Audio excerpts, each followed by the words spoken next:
अस्सलामुअलैकुम। ले जी, जो आज का आपका लेक्चर है जी, fundamental concepts of organic compounds. आपने ऑर्गेनिक कंपाउंड्स के फंडामेंटल कॉन्सेप्ट्स देख लिया, कुछ ज़रूरी बातें देख ली है ऑर्गेनिक कंपाउंड्स के बारे में। तो ये जो आपका आज का टॉपिक है ना, ये सेकेंड ईयर की केमिस्ट्री का चैप्टर नंबर 7 है। तो आज हमने सेकेंड ईयर की केमिस्ट्री का चैप्टर नंबर 7 शुरू करना है, जिसका नाम है fundamental concepts of organic compounds. ये चैप्टर करना बहुत ज़रूरी है क्योंकि बोर्ड में इसमें से शॉर्ट क्वेश्चंस भी आते होते हैं और लॉन्ग क्वेश्चंस भी आते होते हैं, तो इसीलिए ये चैप्टर करना बहुत ज़रूरी है। और ये चैप्टर बहुत शॉर्ट चैप्टर है, ये ज़्यादा इतना लेंथी चैप्टर नहीं है, बड़ा इजीली ये आपसे कवर हो जाएगा। क्योंकि इसके भी में कुछ बातें तो हाइब्रिडाइजेशन के ऊपर है, जो कि आपने फर्स्ट ईयर में भी पढ़ी होगी। तो हाइब्रिडाइजेशन बड़ा इजी एक टॉपिक हो जाता होता है। तो ये ओवरऑल जो चैप्टर है ना, बहुत इजी चैप्टर है। कुछ बातें आपने मैट्रिक में भी पढ़ी होगी, वही बातें अब हम दोबारा रिपीट करेंगे। तो इसीलिए जो है ना, एक तो ये ईजी चैप्टर है और एक बड़ा इंपॉर्टेंट चैप्टर है। इंपॉर्टेंट इसलिए आते हैं कि बोर्ड में इसमें से शॉर्ट क्वेश्चंस भी आते होते हैं और लॉन्ग क्वेश्चंस भी आते होते हैं। चलिए इसको शुरू करते हैं, fundamental concepts of organic compounds. अच्छा, यहाँ पे जो आपके पास ऑर्गेनिक कंपाउंड्स है ना, ऑर्गेनिक का क्या मतलब होता है, पहले हम ऑर्गेनिक का मतलब देख लेते हैं। ऑर्गेनिक वर्ड है ना, ऑर्गेनिक वर्ड निकला हुआ है ऑर्गेनिज्म से। ऑर्गेनिज्म का मतलब होता है जानदार, यानी कि ऑर्गेनिक का आपके पास क्या मतलब होगा, ऑर्गेनिक का आपके पास मतलब होगा लाइफ जी, जानदार ज़िंदगी को कहते हैं। इसका मतलब ये है कि ऐसे कंपाउंड्स जो आपको जानदारों से मिलते हैं उसको हम कहते होते हैं जी ऑर्गेनिक कंपाउंड्स। ठीक होगी बात। ये बड़ा एक बेसिक सा कॉन्सेप्ट है, समझ लिया। आज हम इसका इंट्रोडक्शन पढ़ रहे हैं, तो इंट्रोडक्शन में मैं आपको कुछ बातें बताऊंगा, और जो इम्पोर्टेंट इसमें शॉर्ट क्वेश्चंस होंगे, जो लॉन्ग क्वेश्चंस होंगे, उसके जो नोट्स होंगे ना, वो इस वीडियो लेक्चर के बिल्कुल एंड पे जो है ना गिवन होंगे। आप उसको ईजीली राइट डाउन कर सकते हैं। तो आपके पास जो ऑर्गेनिक वर्ड है ना, ऑर्गेनिक का मतलब होता है लाइफ। इसका मतलब क्या हुआ, इसका मतलब ये हुआ कि ऐसे कंपाउंड जो आपको जानदारों से मिलते हो उसको हम क्या कहते होते हैं, ऑर्गेनिक कंपाउंड्स। अब एक साइंटिस्ट था, उस साइंटिस्ट का नाम था लेवोइजर। उस साइंटिस्ट का आपके पास क्या नाम था, साइंटिस्ट का नाम था लेवोइजर। लेवोइजर ने एक बात कही थी। लेवोइजर ने क्या बात कही थी, ऑर्गेनिक कंपाउंड के बारे में बात कही थी। वो कहते हैं आपके पास जो ऑर्गेनिज्म होती है, जो लाइफ होती है ना, लाइफ वो आपके पास दो तरह की है। एक होती है वो प्लांट्स, और एक होती है एनिमल्स। दोनों जानदार है, ठीक हो गया, प्लांट्स और एनिमल्स। तो लेवोइजर ने कहा था कि अगर आप प्लांट्स के बारे में बात करते हैं, प्लांट्स में से मिलने वाले कंपाउंड्स के बारे में बात करते हैं, तो जब हम प्लांट से कोई कंपाउंड हासिल करेंगे तो उस कंपाउंड का नाम होगा ऑर्गेनिक कंपाउंड। तो वो कहता है जो प्लांट से आपको ऑर्गेनिक कंपाउंड मिलेंगे ना, उस ऑर्गेनिक कंपाउंड में कौन कौन से एलिमेंट्स होंगे, कार्बन, हाइड्रोजन और ऑक्सीजन होंगे। ये लेवोइजर ने कहा था। उसके बाद उसने कहा था कि अगर आप एनिमल से कोई कंपाउंड हासिल करेंगे, अंडरस्टूड बात है, जो आपके पास एनिमल्स है वो भी ऑर्गेनिज्म है, जानदार है। अगर आप कोई एनिमल से कंपाउंड हासिल करेंगे, वो भी कंपाउंड आपके पास कौन सा होगा, ऑर्गेनिक कंपाउंड होगा। उसमें से आपको कौन कौन से एलिमेंट्स मिलते हैं, carbon, hydrogen, oxygen, nitrogen, phosphorus, sulphur, ये आपको कंपाउंड्स मिलते होते हैं। ठीक होगी जी बात। लेवोइजर ने कहा था प्लांट्स में से आपको जो ऑर्गेनिक कंपाउंड मिलेंगे, उस ऑर्गेनिक कंपाउंड में कार्बन होगा, हाइड्रोजन होगा और ऑक्सीजन होगा। और जो एनिमल्स से आपको कंपाउंड मिलेंगे वो भी ऑर्गेनिक कंपाउंड होंगे, और उसमें से कौन कौन सा एलिमेंट होता है, मौजूद होता है, carbon, hydrogen, oxygen, nitrogen, phosphorus and sulphur.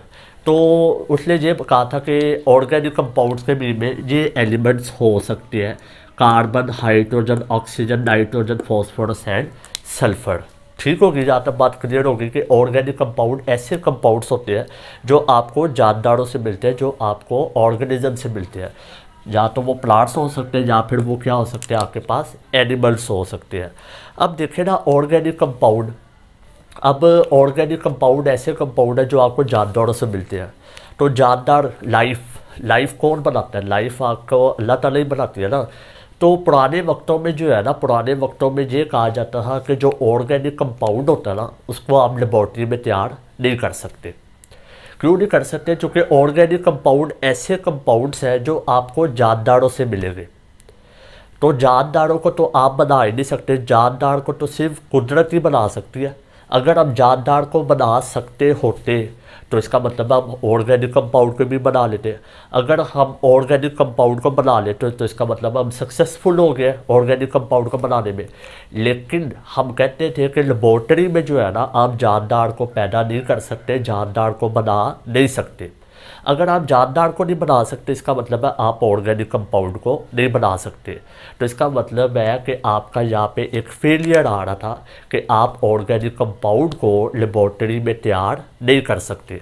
यहाँ पे जो है ना, आपके पास एक थ्योरी पेश की गई थी।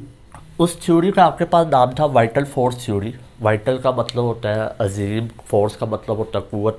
और जो वाइटल फोर्स थ्योरी किस साइंटिस्ट ने पेश की थी? एक साइंटिस्ट था जैकब बर्जीलियस, उसने जो वाइटल फोर्स थ्योरी पेश की थी, वो कहता था जी, according to vital force theory, vital force theory के मुताबिक, अकॉर्डिंग टू जैकब बर्जीलियस, वो कहता था ऑर्गेनिक कंपाउंड को जो है ना, आप लेबॉर्ट्री में प्रिपेयर नहीं कर सकते। वो पता है आपको, चूँकि ऑर्गेनिक कंपाउंड जानदारों से मिलते हैं। अगर आप लेबॉर्ट्री में जानदार तैयार नहीं कर सकते, इसका मतलब ये है कि आप ऑर्गेनिक कंपाउंड को तैयार नहीं कर सकते। ऑर्गेनिक कंपाउंड सिर्फ और सिर्फ कुदरत ही तैयार कर सकते हैं, एक अजीम कुव्वत ही तैयार कर सकते हैं। उस अजीम कुव्वत को इस साइंटिस्ट ने क्या नाम दिया हुआ था? Vital force theory. ठीक हो गया। इसका मतलब ये हुआ कि organic compound can not be prepared in the laboratory. जहाँ हम लेबॉर्ट्री में ऑर्गेनिक कंपाउंड को नहीं बना सकते, जानदार को नहीं बना सकते, हम लोग नहीं बना सकते। तो ऑर्गेनिक कंपाउंड को कौन बना सकता है? Organic compound can only be synthesized under the influence of some mysterious force. उस मिस्टीरियस फोर्स को हम क्या नाम देते होते हैं? Vital force. तो वो जैकब बर्जीलियस ये कहता था कि अगर ऑर्गेनिक कंपाउंड तैयार होगी तो कोई अजीम कुव्वत इसको तैयार करेगी, अदरवाइज हम लोग इंसान इसको तैयार नहीं कर सकते। उस कुव्वत को, उस अजीम कुव्वत को हम क्या नाम देते होते हैं? Vital force theory. ठीक होगी बात? लेकिन उसके बाद जो है ना, एक साइंटिस्ट था, उस साइंटिस्ट का नाम था वोहलर। वोहलर ने क्या किया था? वोहलर ने ना वाइटल फोर्स थ्योरी को ना रिजेक्ट कर दिया था। According to vital force theory, organic compound can not be synthesized in the laboratory. तो वोहलर ने जो है ना, इस थ्योरी को रिजेक्ट कर दिया था। अंडरस्टूड बात है, उसने इस थ्योरी को तभी रिजेक्ट किया होगा जब उसने लेबॉर्ट्री में क्या किया होगा? ऑर्गेनिक कंपाउंड तैयार किया होगा। तो ये जो साइंटिस्ट है ना आपके पास, वोहलर ने ये काम किया था। वोहलर ने एक ऑर्गेनिक कंपाउंड लेबॉर्ट्री में तैयार किया। जैसे ही उसने ऑर्गेनिक कंपाउंड लेबॉर्ट्री में तैयार किया तो उससे उसी वक्त वाइटल फोर्स थ्योरी क्या हो गई थी? रिजेक्ट हो गई थी। अब जहाँ पे सवाल ये आता है, वोहलर ने किस तरह ऑर्गेनिक कंपाउंड लेबॉर्ट्री में तैयार किया था? वोहलर ने ये किया था, अमोनियम सायानेट लिया। अमोनियम सायानेट जो कि एक इनऑर्गेनिक सब्सटेंस है, और वो उसने कहाँ से लिया था? From mammals urine. उसने मैमल्स के यूरिन से क्या, कौन सा कंपाउंड लिया? अमोनियम सायानेट। ये जो अमोनियम होता है, अमोनियम के ऊपर पॉजिटिव चार्ज होता है, और जो सायानेट होता है उसके ऊपर नेगेटिव चार्ज होता है। दोनों के दरमियान आयोनिक बॉन्डिंग होती है, और ये इनऑर्गेनिक कंपाउंड है। उसने क्या किया था? अमोनियम सायानेट को हीट किया। जब उसने अमोनियम सायानेट को हीट किया ना, तो उसके पास एक नया कंपाउंड बन गया। उस कंपाउंड का क्या नाम होता है? उस कंपाउंड का आपके पास नाम होता है यूरिया। ये आपके पास कौन सा कंपाउंड बन गया? It is urea. ये यूरिया बन गया। ये आपके पास यूरिया बन गया। और जो आपके पास यूरिया होता है, यूरिया आपके पास कौन सा कंपाउंड होता है? ऑर्गेनिक कंपाउंड होता है। ठीक हो गया। जब उसने लेबॉर्ट्री में यूरिया तैयार कर लिया, ऑर्गेनिक कंपाउंड तैयार कर लिया, किससे तैयार किया? अमोनियम सायानेट से तैयार किया, जो कि इनऑर्गेनिक था। उसी वक्त वाइटल फोर्स थ्योरी को क्या कर दिया गया था? रिजेक्ट कर दिया गया था। तो ठीक होगी बात? यहाँ पे आपके पास सब important condition for organic compound. Organic compound की कुछ बुनियादी कंडीशंस देख लेते हैं कि यानी कि आपके पास जब भी कोई कंपाउंड होगा तो आप उसको ऑर्गेनिक कब कह सकते हैं। ज़रा ये बुनियादी कंडीशन देख ले, इम्पोर्टेंट, यही इंपॉर्टेंट है।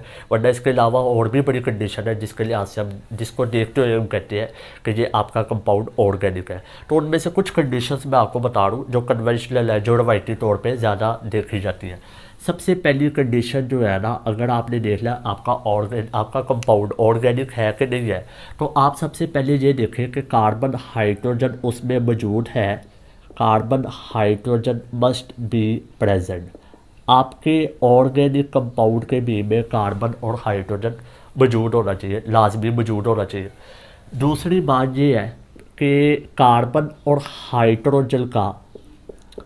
Hydrogen must link with each other. Carbon और हाइड्रोजन का आपस में अटैच होना भी बड़ा ज़रूरी है।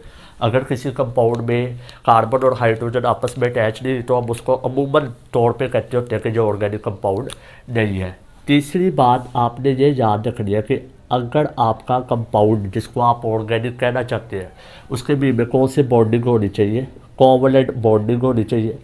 कोवलेंट बॉन्डिंग होती है क्यों? क्योंकि ऑर्गेनिक कंपाउंड नॉन मेटल से बनता है और नॉन मेटल्स के दरमियान कौन सी बॉन्डिंग होती है? नॉन मेटल्स के दरमियान आपके पास होती है जी covalent bonding.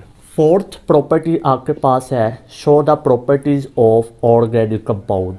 Show the properties of organic compound. अगर आप किसी कंपाउंड को ऑर्गेनिक कंपाउंड कहना चाहते हैं तो उस कंपाउंड के ऊपर फ़र्ज़ है कि वो ऑर्गेनिक कंपाउंड वाली प्रॉपर्टीज़ को शो करे।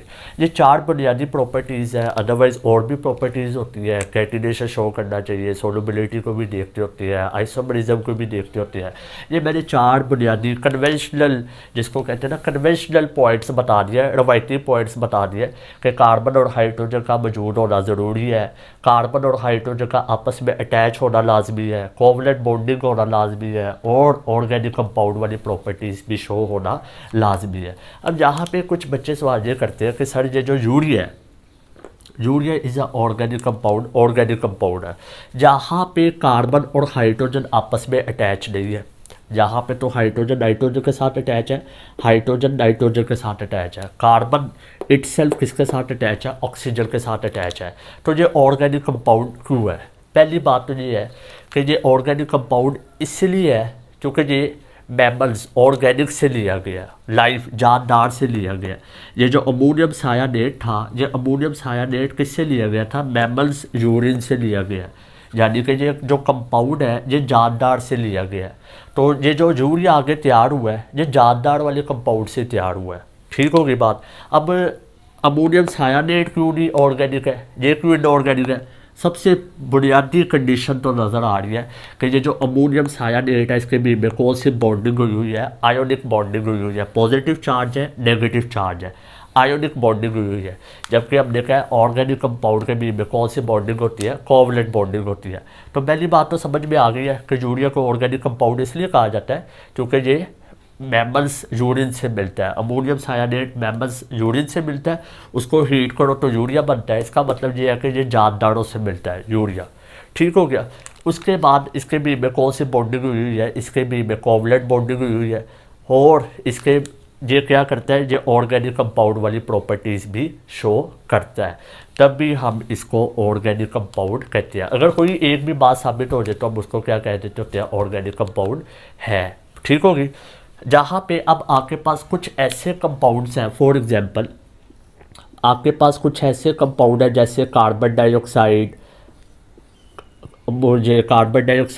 Carbon monoxide, carbonates, bicarbonates. ये आपके पास बाइकार्बोनेट्स, ये जो आपके पास है, ये 4 मैंने कंपाउंड लिखे हैं, carbon dioxide, carbon monoxide, carbonates and bicarbonates. ये ऑर्गेनिक कंपाउंड नहीं है। देखते हैं जी one by one. Carbon dioxide organic compound नहीं है।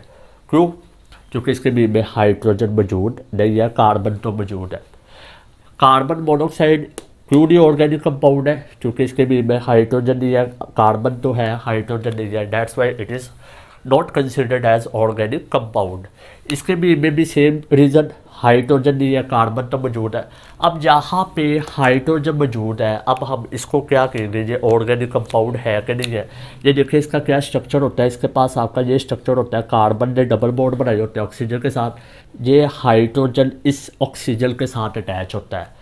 हाइड्रोजन डायरेक्टली कार्बन के साथ अटैच नहीं होता, हाइड्रोजन ऑक्सीजन के साथ अटैच है। अब जहाँ पे हाइड्रोजन ऑक्सीजन के साथ अटैच है, कार्बन के साथ अटैच नहीं है, तभी हम इसको ऑर्गेनिक कंपाउंड नहीं कह रहे। दूसरी रीज़न, ये आपको ऑर्गेनिक कंपाउंड वाली प्रॉपर्टीज़ भी शो नहीं करता, तभी हम इसको कहते होते हैं ये भी आपके पास इनऑर्गेनिक कंपाउंड ही है।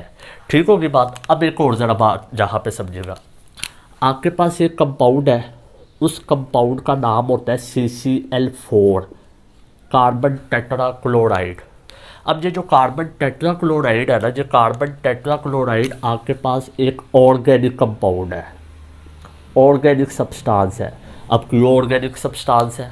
इसके बीच में हाइड्रोजन तो मौजूद नहीं है, ये इसलिए ऑर्गेनिक कंपाउंड है, ये डिराइव किया गया है। डिराइव का मतलब होता है निकाला गया है। किससे निकाला गया है? CH4 से इसको निकाला जाता है।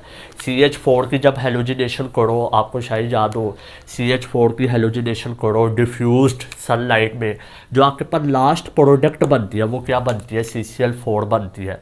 तो ऑर्गेनिक कंपाउंड होने की एक ये भी शर्त होती है कि अगर आप किसी भी कंपाउंड को ऑर्गेनिक से डिराइव कर रहे हैं, देखे ना CCl4 ऑर्गेनिक कंपाउंड है।